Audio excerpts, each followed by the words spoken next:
আমরা প্রতিদিন যে সুন্দর সুন্দর রঙিন পোশাক পরি তার পেছনে কিন্তু একটা দারুণ কেমিক্যাল জার্নি বা রাসায়নিক গল্প লুকিয়ে আছে। তো চলুন আজ আমরা সেই গল্পের ভেতরেই ডুব দেব আর দেখব কিভাবে একটা সাধারণ কাপড় একদম পারফেক্ট আর ভাইব্রেন্ট একটা পোশাকে পরিণত হয়। কিন্তু প্রশ্নটা হলো, এই যে একটা সাধারণ কাপড় থেকে একদম নিখুঁত রঙিন পোশাক হয়ে ওঠা, এই পরিবর্তনটা আসলে হয় কিভাবে? এটা কি শুধু ওই কাপড়ের উপর রং ঢেলে দেওয়ার মতো সহজ, নাকি এর পেছনে আরও গভীর কোনো রহস্য আছে? চলুন আজ সেই রহস্যটাই বের করা যাক। আসলে এর পুরো উত্তরটাই লুকিয়ে আছে রসায়নে, মানে কেমিস্ট্রির মধ্যেই। এই পুরো প্রক্রিয়ায় প্রত্যেকটা কেমিক্যালের মানে রাসায়নিকের একটা নির্দিষ্ট কাজ আছে। ওরা সবাই মিলে একটা ত্রুটিপূর্ণ কাঁচামালকে ধাপে ধাপে একটা নিখুঁত পোশাকে বদলে দেয়। তো চলুন এই কেমিক্যাল জাদুকরদের সাথে পরিচিত হওয়া।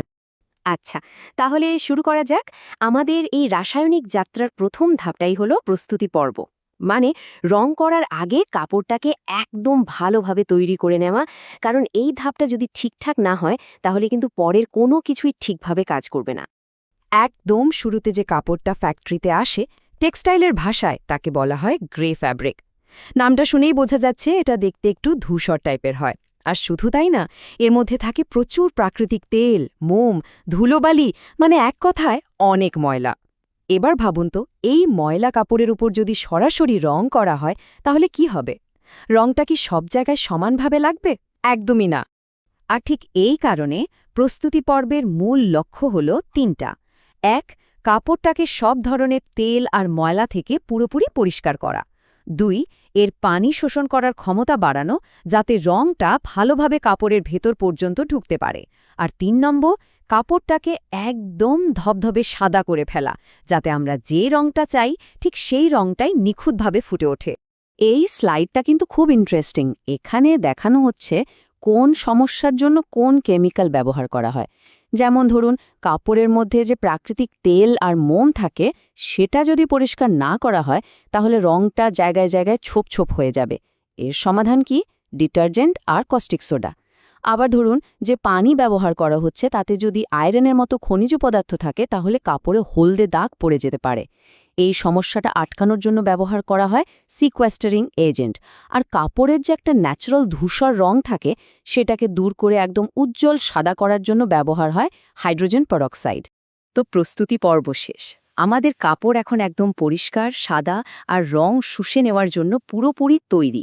এবার আসছে আসল পর্ব, মানে রং করার পালা। এখানেই কিন্তু আসল জাদুটা হয়। তবে একটা মজার ব্যাপার হলো, সব ধরনের কাপড়ের জন্য কিন্তু একই রকম রং ব্যবহার করা যায় না। যেমন সুতির কাপড়ের জন্য ব্যবহার করতে হয় রিঅ্যাক্টিভ ডাই। এই রংটা সুতার আঁশের সাথে এমনভাবে একটা রাসায়নিক বন্ধন তৈরি করে যা একদম পার্মানেন্ট। অন্যদিকে পলিয়েস্টারের মতো সিনথেটিক কাপড়ের জন্য লাগে ডিসপার্স ডাই। এই রঙের ছোট ছোট কণাগুলো উচ্চতাপে পলিয়েস্টারের ভেতরে একদম গলে মিশে যায়। কিন্তু শুধু রং মেশালেই তো কাজ শেষ না। রংটাকে কাপড়ের সাথে স্থায়ীভাবে আটকে দেওয়ার জন্য আমাদের আরও দুজন হেল্পার বা সাহায্যকারী দরকার। চলুন সহজে বোঝার জন্য আমরা ওদের নাম দিয়ে পুশার আর লকার। একজন রংটাকে ধাক্কা দিয়ে কাপড়ের কাছে পাঠাবে আর আরেকজন সেটাকে পাকাপাকিভাবে তালা মেরে দেবে। আমাদের পুশার হল লবণ, মানে সাধারণ লবণ। এর কাজটা কিন্তু খুবই গুরুত্বপূর্ণ। লবণ আসলে যা করে তা হলো পানির ভেতর থেকে রঙের কণাগুলোকে একরকম ধাক্কা দিয়ে কাপড়ের দিকে ঠেলে দেয়। লবণ যদি না দেওয়া হয় তাহলে বেশিরভাগ রং পানিতেই থেকে যাবে আর কাপড়ের রংটা হবে একদম হালকা বা ফ্যাকাশে। আর আমাদের লকার হলো সোডা অ্যাশ। লবণ তো রংটাকে ধাক্কা দিয়ে কাপড়ের কাছে পাঠিয়ে দিল। এবার সোডা অ্যাশের কাজ হলো একটা ক্ষারীয় পরিবেশ তৈরি করা। এই পরিবেশে রংটা কাপড়ের আঁশের সাথে পার্মানেন্টভাবে তালাবদ্ধ হয়ে যায়, মানে একটা মজবুত বন্ড তৈরি করে। এটা না দিলে কাপড়টা একবার ধোয়ার পরে রং সব উঠে যেত। কাপড় এখন রঙিন, কিন্তু কাজ কিন্তু এখনও শেষ হয়নি। রং করার পরেও কিছু ফাইনাল টাচআপের দরকার হয়, যা কাপড়টাকে নিখুঁত আর ব্যবহারের জন্য তৈরি করে তোলে। এটাই আমাদের ফাইনাল স্টেজ বা শেষ ছোঁয়ার পালা। দেখুন, রং আর সোডা দেওয়ার পরে কাপড়ের গায়ে কিছু আলগা রং লেগে থাকে, যেগুলো ঠিক মতো আঁশের সাথে আটকাতে পারেনি। এই আলগা রং আর বাড়তি কেমিক্যাল যদি ধুয়ে ফেলা না হয় তাহলে কাপড়টা কিন্তু ব্যবহারের উপযোগী হবে না। তাই এখন শুরু হবে ফিনিশিংয়ের কাজ। এই পর্যায়ে প্রথম কাজ হল সোপিং এজেন্টের সাহায্যে কাপড়টাকে ভালো করে ধোয়া। এটা এক ধরনের বিশেষ ডিটারজেন্ট যা শুধু সেই আলগা রঙগুলোকেই তুলে ফেলে যেগুলো ঠিক মতো লাগেনি। এর ফলে কাপড়ের রঙটা পাকা হয় আর পরে অন্য কাপড়ের সাথে রং লাগার কোনো ভয় থাকে না। সোপিং তো আলগা রং ধুয়ে ফেলল, এরপর আসে ফিক্সিং এজেন্টের কাজ।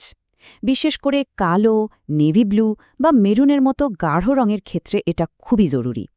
এই কেমিক্যালটা কাপড়ের সাথে যে রঙটা লেগে আছে সেটাকে আরও বেশি স্থায়ী আর মজবুত করে দেয়, যাতে অনেক দিন ব্যবহারের পরেও রঙটা একদম নতুনের মতো উজ্জ্বল থাকে। আর একদম শেষে আসে কাপড়টাকে পারফেক্ট ফিনিশিং দেওয়ার পালা। এনজাইম বা বায়োপলিশ ব্যবহার করে কাপড়ের ওপরে ছোট্ট ছোট্ট রোঁয়া তুলে ফেলা হয়, এতে কাপড়টা মসৃণ হয়ে যায়। এরপর অ্যাসিটিক অ্যাসিড দিয়ে পুরো প্রক্রিয়ায় জমে থাকা ক্ষারকে নিউট্রাল করা হয়, যাতে কাপড়টা ত্বকের জন্য আরামদায়ক হয়। আর সব শেষে যোগ করা হয় সফটনার, যা কাপড়কে সেই নরম আর আরামদায়ক অনুভূতিটা দেয় যেটা আমরা সবাই চাই। তাহলে এই যে পুরো যাত্রাটা আমরা দেখলাম, এখান থেকে মূল কথাটা কি দাঁড়ালো? মূল কথাটা হলো এই প্রক্রিয়ার প্রত্যেকটা ধাপ, প্রত্যেকটা ফোঁটা কেমিক্যালেরই একটা গুরুত্ব আছে। একটা কাপড়ের নিখুঁত রং কিন্তু কোনো অ্যাক্সিডেন্ট বা দুর্ঘটনা নয়, এটা হলো রসায়নের একদম সঠিক আর পরিমাপ করা প্রয়োগের ফল। প্রত্যেকটা রাসায়নিকের একটা নির্দিষ্ট ভূমিকা আছে, আর তাদের সবার সম্মিলিত চেষ্টাতেই একটা সাধারণ কাপড় এমন অসাধারণ আর সুন্দর হয়ে ওঠে। আশা করি এই আলোচনার পর যখনই কোনো রঙিন পোশাকের দিকে তাকানো হবে, তখন শুধু এর সুন্দর রংটাই নয়, এর পেছনের এই অসাধারণ রাসায়নিক যাত্রার কথাটাও হয়তো মনে পড়বে। একটা সাধারণ রঙের পেছনে যে এত বিজ্ঞান আর এত নিখুঁত হিসেব লুকিয়ে আছে, ব্যাপারটা সত্যিই দারুণ, তাই না?